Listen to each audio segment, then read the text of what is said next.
Game over!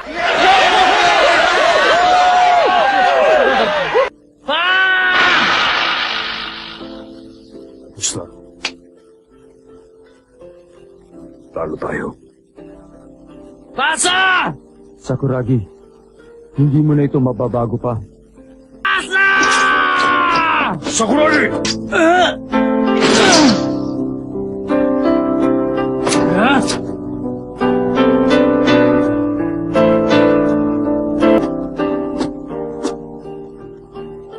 Magandang performance mo.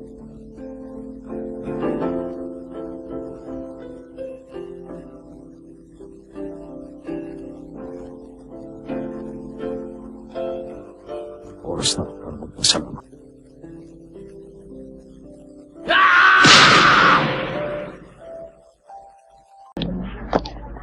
Oh, ano Michi, kamusta?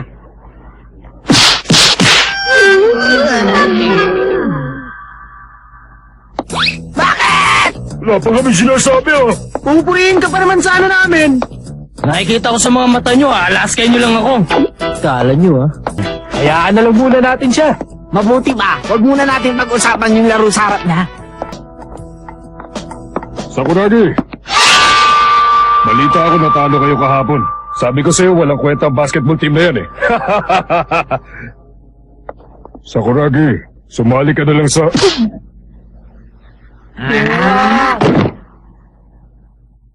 Ay nako, si Judoy talaga. Teka, Sakuragi! Ano mo walang talunan sa judo club? Lahat kami winner! Basta sumali ka, walang makakatalo! Aray! Ano ka ba? Kung laging kay Rukawa nila pinapasa ang bola, hindi sana tayo natalo kahapon. Oo nga. Oo nga! Kasi isang henyo si Rukawa. Oo nga! Oo nga! Puro hangin ka kasi!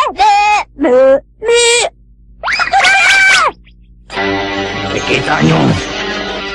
Ang galing kahapon, no? Ang galing mo nga kahapon eh. Hindi halatang yun ang unang game mo. Sabi nga ng kuya ko, masigit kasi inaasahan ng pinakita ni Sakuragi. Sabi niya, pupuro sabihin sa'yo. Pero sa totoo lang, bihirang pumuri ng basketball player ang kuya ko. Alam mo, totoo yun, Sakuragi. Totoo yun. Binobola mo lang ako Naku, hindi ha.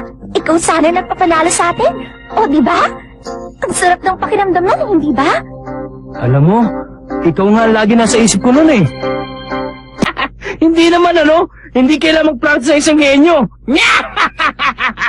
Gunggong na, utu-utu pa.